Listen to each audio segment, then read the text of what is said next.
Assalamualaikum warahmatullahi wabarakatuh. Selamat pagi, siang, sore, malam untuk Bapak Ibu dosen pembimbing, dosen penguji, serta teman-teman atau rekan-rekan yang menonton video ini. Perkenalkan, saya Aditya Chandra Bramandita, mahasiswa dari Program Studi Pendidikan Administrasi Perkantoran, Fakultas Ekonomi dan Bisnis, Universitas Negeri Jakarta, Angkatan 2018. Pada kesempatan hari ini, saya akan mempresentasikan hasil proposal penelitian saya yang berjudul Pengaruh Stres Akademik Terhadap Prokrastinasi Akademik Mahasiswa Program Studi Pendidikan Administrasi Perkantoran, Fakultas Ekonomi, Universitas Negeri Jakarta.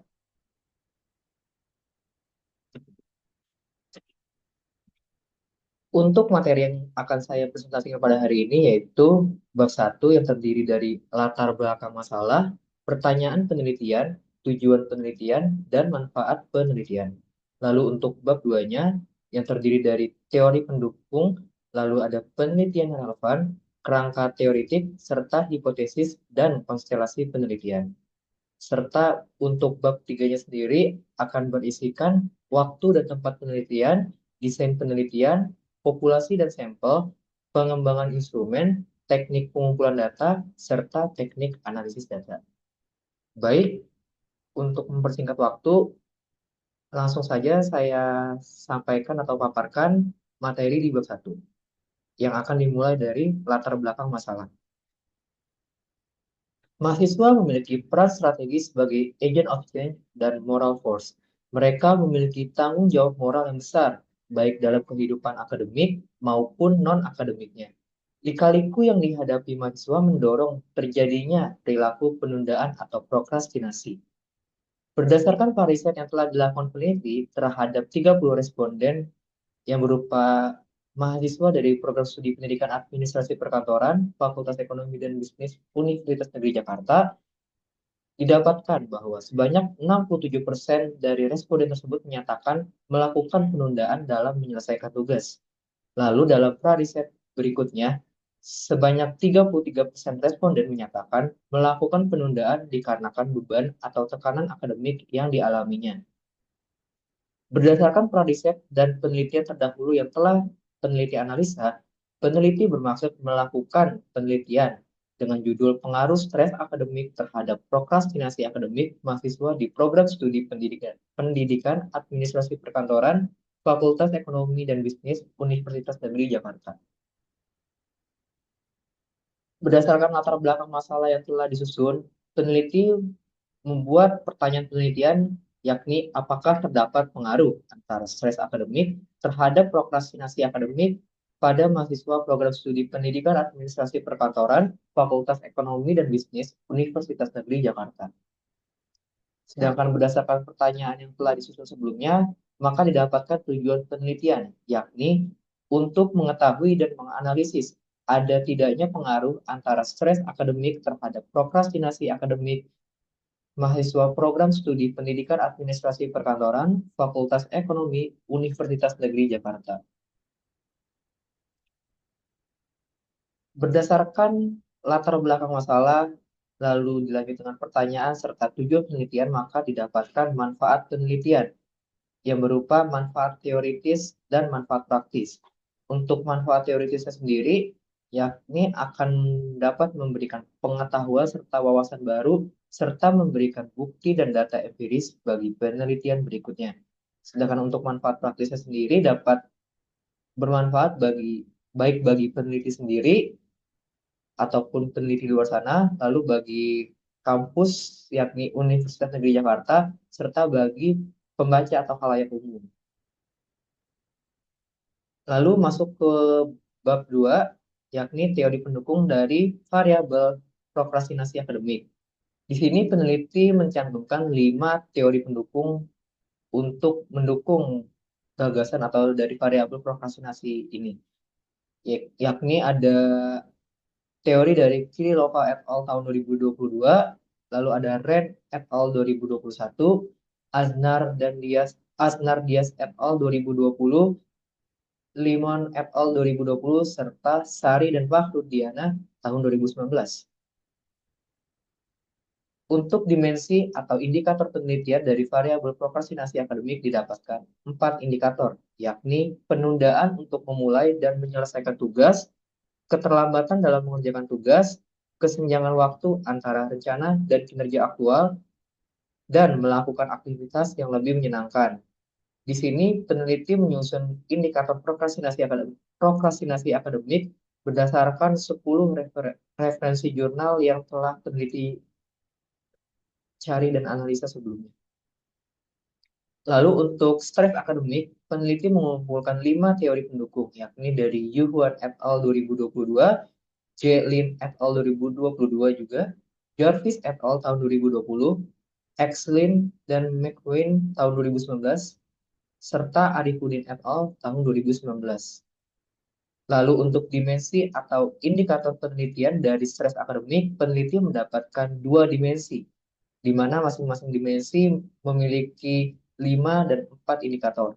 Untuk dimensi pertama yakni stresor akademik, peneliti memperoleh 5 indikator yakni frustasi, konflik, tekanan, perubahan, serta keinginan diri. Lalu untuk reaksi terhadap stresor akademik, peneliti memperoleh 4 indikator yakni reaksi fisiologis, reaksi emosional, reaksi perilaku, dan penilaian kognitif. Untuk indikator dan dimensi stres akademik, peneliti juga menyusun berdasarkan 10 referensi terdahulu untuk memperkuat apa yang peneliti susun pada dimensi atau indikator ini. Lalu untuk penelitian yang relevan, peneliti juga mengumpulkan 10 penelitian terdahulu yang mengandung hubungan atau teori antara stres akademik terhadap prokrastinasi akademik. Pertama ada Akinci 2021 dengan judul Determination of Predictive Relationship Between Problematic Smartphone Use, Self-Regulation, Academic Procrastination, and Academic Stress Through Modeling. Dengan kesimpulan didapatkan hasil bahwa stres akademik bukan prediktor dari prokrastinasi akademik. Lalu ada teori dari Arwina et al. Tahun 2022 dengan judul penelitian hubungan regulasi diri dan stres akademik dengan prokrastinasi akademik pada mahasiswa Fakultas Psikologi Universitas Medan Area. Dan didapatkan kesimpulan, terdapat hubungan positif yang signifikan antara regulasi diri dan stres akademik dengan prokrastinasi akademik. Lalu ada penelitian yang dilakukan oleh Ventau et al. tahun 2022 dengan judul Academic Procrastination Behavior among Public University Students dengan kesimpulan prokrastinasi sebagian besar disebabkan oleh kurangnya keterampilan manajemen waktu, kurangnya perencanaan kegiatan akademik, kemalasan, dan stres. Lalu ada penelitian yang dilakukan oleh Manrich Millens et al. Tahun 2019 dengan judul penelitian The Physical Inventory of Academic Stress, Examination of its Psychometric Properties in a Peruvian Sample, di mana pada penelitian tersebut didapatkan hasil atau kesimpulan stres dan prokrastinasi akademik memiliki hubungan atau korelasi.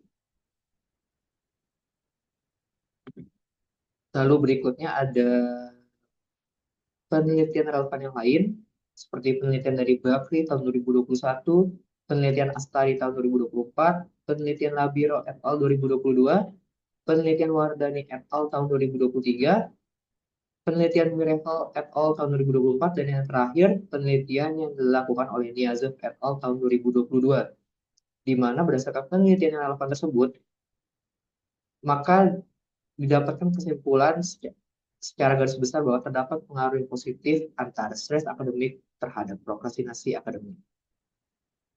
Lalu untuk kerangka teoretik dari stres akademik dan prokrastinasi akademik, peneliti menyusun berdasarkan 5 teori atau referensi terdahulu. Yang pertama ada Astari 2024, di mana dalam penelitian tersebut dikatakan terdapat hubungan yang positif antara stres akademik dengan prokrastinasi akademik. Lalu berikutnya ada penelitian dari Sidki et al. 2025, di mana dikatakan di situ stres akademik memberikan pengaruh yang signifikan terhadap perilaku prokrastinasi akademik pada mahasiswa baru di Universitas Sunan Giri, Surabaya. Selanjutnya ada penelitian dari Bakri tahun 2021, di mana dalam penelitian tersebut dikatakan terdapat pengaruh yang positif dan signifikan stres akademik terhadap prokrastinasi akademik pada mahasiswa Fakultas Ilmu Sosial dan Ilmu Politik Universitas Mula Warman. Lalu ada penelitian dari Labiro tahun 2022, di mana pada penelitian tersebut didapatkan hasil bahwa adanya hubungan yang linear antara stres akademik dengan prokrastinasi akademik, serta adanya hubungan positif yang signifikan antara stres akademik dengan prokrastinasi akademik. Dan yang terakhir ada penelitian yang dilakukan oleh Miracle tahun 2024, di mana pada penelitian tersebut dikatakan secara parsial ternyata stres akademik pun tetap memiliki pengaruh yang positif terhadap prokrastinasi. Berdasarkan Berdasarkan kerangka teoretik yang telah peneliti susun sebelumnya ini, maka peneliti menyusun suatu hipotesis, yakni hipotesis satu yang berbunyi terdapat pengaruh positif dan signifikan antara stres akademik terhadap prokrastinasi akademik, dengan gambar konstelasi penelitian sebagai berikut, di mana stres akademik sebagai variabel X digambarkan memiliki pengaruh terhadap variabel Y, yakni prokrastinasi akademik. Lalu selanjutnya kita masuk ke materi bab 3. Pertama ada waktu dan tempat penelitian. Untuk waktu, peneliti melakukan penelitian ini dengan rentang tahun 2024 sampai 2025. Sedangkan untuk tempatnya sendiri dilaksanakan pada mahasiswa Pendidikan Administrasi Perkantoran, Fakultas Ekonomi dan Bisnis, Universitas Negeri Jakarta. Universitas Negeri Jakarta atau yang biasa disingkat UNJ berlokasi di Jalan Rawamangun, RT 11 RW 14, Rawamangun, Pulau Gadung, Kota Jakarta Timur. Lalu untuk desain penelitian yang telah peneliti susun, pertama ada metode kuantitatif. Metode kuantitatif ini digunakan untuk mengetahui pengaruh antar variabel, di mana setiap masalah akan dikelompokkan ke dalam beberapa variabel hingga membentuk beberapa indikator. Lalu yang kedua ada metode survei, yaitu metode yang digunakan untuk mengumpulkan data dari berbagai individu pada suatu populasi dengan menggunakan kuesioner atau daftar pertanyaan yang telah terstruktur. Dan yang ketiga ada metode korelasional, yaitu metode yang digunakan untuk memperkuat hasil penelitian yang dilakukan peneliti dengan cara mengetahui apakah terdapat pengaruh antar variabel atau tidak. Dinyatakan dengan besarnya koefisien korelasi dan signifikansi secara statistik. Berikutnya ada populasi dan sampel. Populasi di sini peneliti mengambil seluruh mahasiswa aktif dari program studi Pendidikan Administrasi Perkantoran, Fakultas Ekonomi dan Bisnis, Universitas Negeri Jakarta, di mana pada program studi tersebut terdapat mahasiswa aktif sejumlah 462 orang. Dan untuk sampelnya sendiri yang akan digunakan untuk penelitian ini, peneliti menggunakan rumus Slovin dan diperoleh jumlah responden sebanyak 214 orang. Berikutnya masuk pada pemaparan pengembangan instrumen. Pengembangan instrumen. Di sini peneliti menggunakan skala Likert dengan skala sangat tinggi, tinggi, sedang, rendah, dan sangat rendah. Untuk nilai positifnya sendiri, untuk sangat tinggi bernilai 5, sampai pada skala sangat rendah yang bernilai 1. Sedangkan untuk pernyataan bernilai negatif, sangat tinggi bernilai 1 hingga skala sangat rendah bernilai 5.